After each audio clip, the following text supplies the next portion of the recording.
வணக்கம். செந்தனலின் பிரதான செய்திகள். விரிவான செய்திகளுக்கு முன் தலைப்புச் செய்திகள். தமிழ் பொது வேட்பாளர் குறித்த விடயம் தொடர்பில் நாடாளுமன்ற உறுப்பினர் செல்வராசா கஜேந்திரன் என்று கருத்து வெளியிட்டுள்ளார். யாழ்ப்பாணம் சுழிபுரத்தில் ஸ்ரீலங்கா கடற்படையினருக்கு காணி சுவீகரிப்பதற்காக காணி அளவீட்டு பணிகள் முன்னெடுக்கப்படவுள்ள நிலையில் அதனை தடுத்து நிறுத்துவதற்கான போராட்டம் முன்னெடுக்கப்படவுள்ளது. மனித உரிமை விடயத்தில் பிரித்தானியாவின் முன்னுரிமைக்குரிய நாடாக இலங்கை விளங்குகிறது என்று பிரித்தானிய அமைச்சர் மேரி புரவல்யன் தெரிவித்துள்ளார். அமெரிக்க தூதுவர் ஜூலி சங் தேர்தல் ஆணைக்குழுவின் தலைவரை சந்தித்து கலந்துரையாடியுள்ளார். இலங்கையின் வளங்கள் விற்பனை செய்யப்படுதல் மற்றும் தனியார் மயப்படுத்தலுக்கு எதிராக கொழும்பில் ஆர்ப்பாட்டம் நடாத்தப்பட்டுள்ளது. ஸ்ரீகோத்தாவில் அமைந்துள்ள ஐக்கிய தேசிய கட்சியின் தலைமை அலுவலகத்திற்கு முன்பாக போராட்டம் நடாத்தப்பட்டுள்ளது. ஜனாதிபதி தேர்தல் அரசியல் அமைப்புக்கு அமைவாக குறிப்பிட்ட நாளில் நடைபெறும் என்று தினேஷ் குணவர்த்தன தெரிவித்துள்ளார். தென்னிலங்கையில் இடம்பெற்ற பேருந்து விபத்தில் 27 பேர் காயமடைந்துள்ளனர். ஸ்ரீலங்கா சுதந்திர கட்சியின் தலைவராக மைத்ரிபால சிறிசேன செயற்படுவதை தடுக்க விதிக்கப்பட்ட தடை உத்தரவு மேலும் நீடிக்கப்பட்டுள்ளது.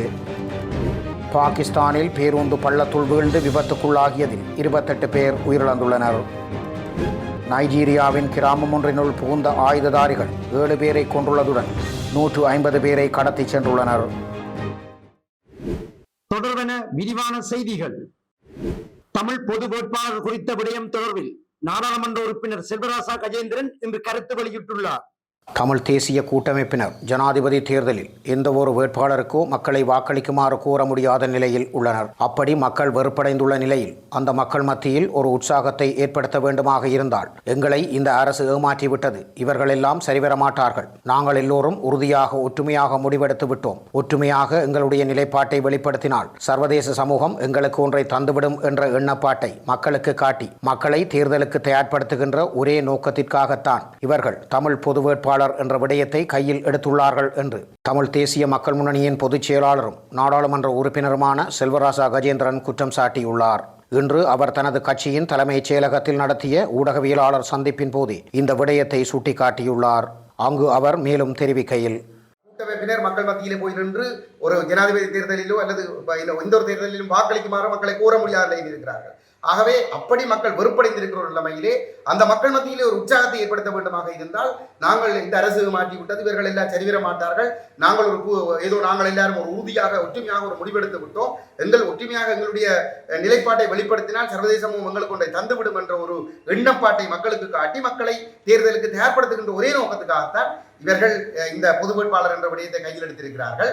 அந்த பொது வேட்பாளர் நிச்சயமாக தேர்தல் அப்படி ஒருவர் நிறுத்தப்படுவாராக இருந்தால் அவர் தேர்தல் பரப்புரைகள் முடிவடைகின்ற 72 மணி நேரத்துக்கு முன்னதாக அவர் அறிவிக்கக்கூடும். நாங்கள் ஒரு பிரதான வேட்பாளர் நாங்கள் ஒரு இணக்கத்துக்கு வந்துவிட்டோம், அவர் எங்களுடைய கோரிக்கைகள் அனைத்தையும் ஏற்றுக்கொள்வதாக சொல்லியிருக்கிறார். ஆகவே நீங்கள் அந்த பிரதான வேட்பாளருக்கு வாக்களியுங்கள் என்று சொல்லி தாங்கள் விலகுவதாக சொல்லக்கூடும். அல்லது இரண்டாவது விருப்பு வாக்கை அந்த குறிப்பிட்ட ஒரு நபருடைய பெயரை சொல்லி அவருக்கு வாக்களியுங்கள் என்று சொல்லக்கூடும். ஒரு பொழுதும் இவர்களுடைய இன்னும் ஒரு குறிக்கோள் தமிழர்கள் விரக்தியடைந்து வெறுப்படைந்து தேர்தலை பகிஷ்கரிக்கின்ற ஒரு அணுகுமுறைக்கு வந்துவிடக்கூடாது. அது தமிழர்களுடைய பேரம் பேசும் சக்தியை தமிழர்களுக்கு உணர்த்திவிடும். ஆகவே அப்படி ஒரு சம்பவம் நடைபெறக்கூடாது என்பதற்காக இவர்கள் இந்த புது வேட்பாளர் என்கின்ற விடயத்தை கையில் எடுத்திருக்கிறார்கள். அதற்கு பின்னால் இந்திய மேற்குலகம் முழுமையாக நிற்கிறது. இதை மறைப்பதற்காக விக்னேஸ்வரன் இந்த மாதிரியான ஒரு பொய்யை சொல்லுகிறார். யாழ்ப்பாணம் சுழிபுரத்தில் ஸ்ரீலங்கா கடற்படையினருக்கு காணி சுவீகரிப்பதற்காக காணி அளவீட்டு பணிகள் முன்னெடுக்கப்பட உள்ள நிலையில் அதனை தடுத்து நிறுத்துவதற்கான போராட்டம் முன்னெடுக்கப்பட உள்ளது.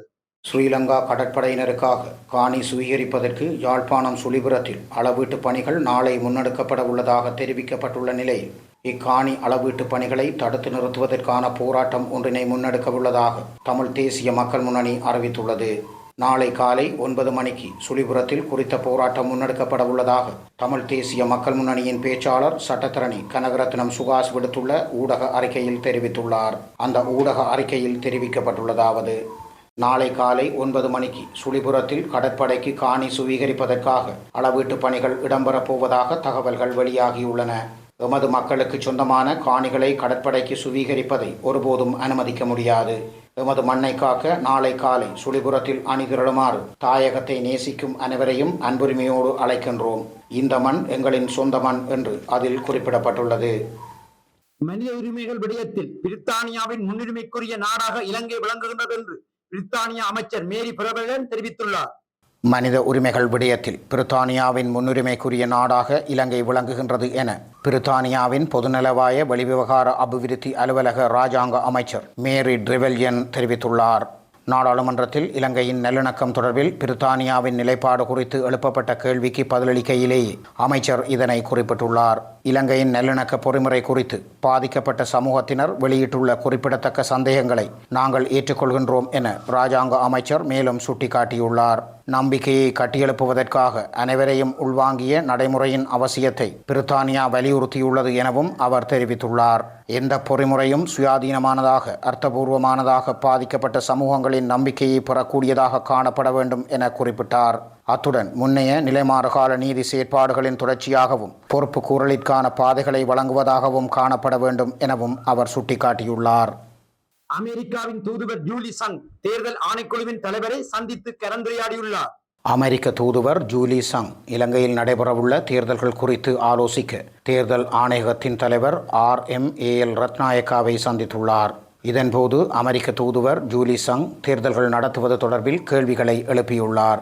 இந்த சந்திப்பை தொடர்ந்து ஜூலி சங் தமது எக்ஸ் தளத்தில் இந்த உரையாடல் ஜனநாயக ஆட்சியின் அடிப்படையிலான சுதந்திரமான மற்றும் நியாயமான தேர்தல்களின் முக்கியத்துவத்தை மையமாக கொண்டது. தேர்தல் செயல்முறையின் ஒருமைப்பாட்டை நிலைநிறுத்துவதற்கான பகிரப்பட்ட உறுதிப்பாட்டையும் தாம் வலியுறுத்தியுள்ளதாக தூதுவர் ஜூலி சங் குறிப்பிட்டுள்ளார்.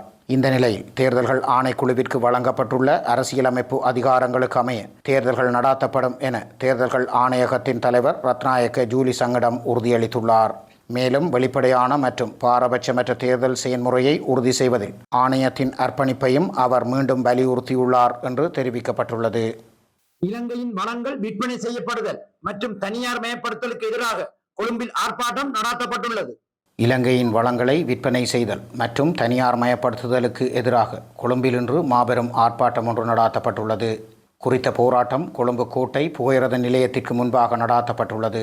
இந்த ஆர்ப்பாட்டத்தில் அனைத்து பல்கலைக்கழக மாணவர் ஒன்றியம், தபால் ஊழியர் சங்கம், தொடரோந்து ஊழியர் சங்கம் மற்றும் இலங்கை ஆசிரியர் சங்கம் என்பன இணைந்து நடாத்தியுள்ளன. இவ் ஆர்ப்பாட்டத்தை முன்னிட்டு அப்பகுதியில் பலத்த பாதுகாப்பு பலப்படுத்தப்பட்டிருந்தமை குறிப்பிடத்தக்கது. ஸ்ரீகோத்தாவில் அமைந்துள்ள ஐக்கிய தேசிய கட்சியின் தலைமை அலுவலகத்துக்கு முன்பாக போராட்டம் நடாத்தப்பட்டுள்ளது. ஸ்ரீகோத்தாவில் அமைந்துள்ள ஐக்கிய தேசிய கட்சியின் தலைமை காரியாலயத்திற்கு முன்பாக போராட்டம் ஒன்று முன்னெடுக்கப்பட்டுள்ளது. இந்த போராட்டத்தை மக்கள் போராட்டத்தின் குடிமக்கள் என்ற அமைப்பின் உறுப்பினர்களே முன்னெடுத்துள்ளனர். ஐக்கிய தேசிய கட்சியின் உறுப்பினர் பாலித ரங்கே பண்டார நேற்றைய ஊடக சந்திப்பில் முன்வைத்த கருத்தினை எதிர்த்து தற்போது ஆர்ப்பாட்டம் முன்னெடுக்கப்பட்டுள்ளது. ஜனாதிபதி தேர்தலை 2 ஆண்டுகள் பிற்போட வேண்டும் என அவர் முன்வைத்த கருத்தானது ஜனநாயகத்துக்கு விரோதமானது என ஆர்ப்பாட்டக்காரர்கள் கூறியுள்ளனர். மேலும் உடனடியாக ஜனாதிபதி தேர்தல் நடத்தப்பட வேண்டும் என அவர்கள் கோரிக்கை ஒன்றையும் முன்வைத்துள்ளனர். இந்நிலையில் இவ்வார்ப்பாட்டத்தை கட்டுப்படுத்தும் முகமாக காவல்துறையினரும் படையினரும் அப்பகுதியில் குவிக்கப்பட்டிருந்ததாக தெரிவிக்கப்பட்டுள்ளது. ஜனாதிபதி தேர்தல் அரசியலமைப்புக்கு அமைவாக குறிப்பிட்ட நாளில் நடைபெறும் என்று தினேஷ் குணவர்த்தன தெரிவித்துள்ளார். ஜனாதிபதி தேர்தல் அரசியலமைப்புக்கு அமைவாகவும் தேர்தல்கள் ஆணைக்குழுவினால் குறிப்பிடப்பட்ட திகதியிலும் நடைபெறும் என்று பிரதமர் தினேஷ் குணவர்த்தன உறுதிப்படுத்தியுள்ளார். ஜனாதிபதி தேர்தல் தொடர்பில் கருத்து தெரிவிக்கும் போதே அவர் இதனை தெரிவித்துள்ளார். ஐக்கிய தேசிய கட்சியின் பொதுச் செயலாளர் முன்வைத்த கருத்தால் நேற்று இலங்கை அரசியல் கட்சிகளுக்கிடையே பெரும் குழப்ப நிலை ஏற்பட்டிருந்தது. இந்நிலை தொடர்பில் விளக்கமளிக்கும் போதே பிரதமர் தினேஷ் குணவர்த்தன இதனை தெரிவித்துள்ளார். தென்னிலங்கையில் இடம்பெற்ற பேருந்து விபத்தில் 27 பேர் காயமடைந்துள்ளனர்.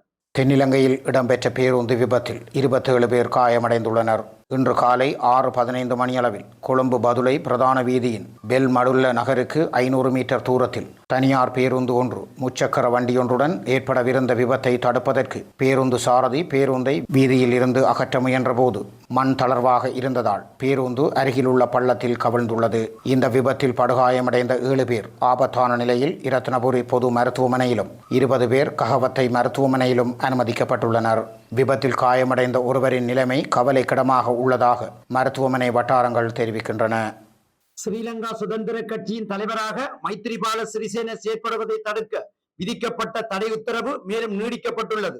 ஸ்ரீலங்கா சுதந்திர கட்சியின் தலைவராக முன்னாள் ஜனாதிபதி மைத்ரிபால சிறிசேன செயற்படுவதை தடுக்க விதிக்கப்பட்ட தடை உத்தரவு மேலும் நீடிக்கப்பட்டுள்ளது. குறித்த தடை உத்தரவை எதிர்வரும் 12ஆம் நாள் வரை நீடிக்குமாறு கொழும்பு மாவட்ட நீதிமன்றம் இன்று உத்தரவிட்டுள்ளது. முன்னாள் ஜனாதிபதி சந்திரிகா குமாரதுங்கவினால் தாக்கல் செய்யப்பட்ட முறைப்பாடு கொழும்பு மாவட்ட நீதிபதி சந்துன் விதான முன்னிலையில் மீண்டும் விசாரணைக்கு இன்று எடுத்துக் கொள்ளப்பட்டுள்ளது. இதன்போதே தடை உத்தரவை நீடிக்குமாறு நீதிபதி சந்துன் விதான உத்தரவிட்டுள்ளார். இனி சர்வதேச செய்திகள். பாகிஸ்தானில் பேருந்து பள்ளத்துக்குள் விழுந்து விபத்துக்குள்ளானதில் 28 பேர் உயிரிழந்துள்ளனர். பாகிஸ்தானின் கராச்சி நகரில் பயணிகளுடன் சென்று கொண்டிருந்த பேருந்து வீதியோரத்தில் இருந்த பள்ளத்தாக்கில் கவிழ்ந்து விபத்துக்குள்ளானதில் 28 பேர் உயிரிழந்துள்ளதாக சர்வதேச ஊடகங்கள் செய்தி வெளியிட்டுள்ளன. இன்று அதிகாலை குறித்த பேருந்து சாரதியின் கட்டுப்பாட்டை இழந்து விபத்துக்குள்ளானதில் பேருந்தில் இருந்த குழந்தைகள், பெண்கள் உட்பட 28 பேர் உயிரிழந்துள்ளனர். துர்பத்தில் இருந்து குவெட்டா நோக்கி சென்று கொண்டிருந்த பேருந்து வாசுக் நகருக்கு அருகே விபத்துக்குள்ளாகியுள்ளது. அதிக வேகத்தில் பேருந்து பயணித்ததே குறித்த விபத்துக்கான காரணம் என்று கூறப்படுகிறது. ஆனால் பேருந்தின் டயர் வெடித்து விபத்து நேர்ந்ததாக அந்நாட்டிலிருந்து வெளியாகும் செய்திகள் தெரிவிக்கின்றன. இதேவேளை விபத்தில் சிக்கி காயமடைந்த 22 பேர் அருகிலுள்ள மருத்துவமனைகளில் அனுமதிக்கப்பட்டுள்ளனர் என்று தெரிவிக்கப்பட்டுள்ளது. நைஜீரியாவின் கிராமம் ஒன்றில் புகுந்த ஆயுததாரிகள் 7 பேரை கொண்டுள்ளதுடன் 150 பேரை கடத்தி சென்றுள்ளனர். நைஜீரியாவின் நைகர் மாகாணம் முன்யா நகரில் உள்ள கிராமத்தினுள் ஆயுததாரிகள் புகுந்து தாக்குதல் மேற்கொண்டதில் 7 பேர் உயிரிழந்துள்ளதாக சர்வதேச ஊடகங்கள் செய்தி வெளியிட்டுள்ளன. சம்பவம் பற்றி மேலும் தெரிகையில், நைஜீரியாவின் குறித்த பகுதியில் உள்ள கிராமத்தில் கடந்த வெள்ளிக்கிழமை பேண்டிட்ஸ் ஆயுததாரிகள் ஆயுதங்களுடன் நுழைந்துள்ளனர். இதன்போது கிராமத்தில் இருந்த உணவுப் பொருட்கள், பணம் உள்ளிட்டவற்றை ஆயுததாரிகள் கொள்ளையிட்டுள்ளனர். இதனை அடுத்து ஆயுததாரிகளை தடுக்க முயன்ற 7 பேர் கொல்லப்பட்டுள்ளனர். அத்துடன் கிராம மக்கள் 150 பேரை ஆயுததாரிகள் கடத்தி சென்றுள்ளனர். இந்நிலையில் கடத்தப்பட்டவர்களை தீவிரமாக தேடும் நடவடிக்கையில் நைஜீரிய படையினர் ஈடுபட்டுள்ளதாக தெரிவிக்கப்படுகின்றது. இத்துடன் செய்திகள் நிறைவடைகின்றன. வணக்கம்.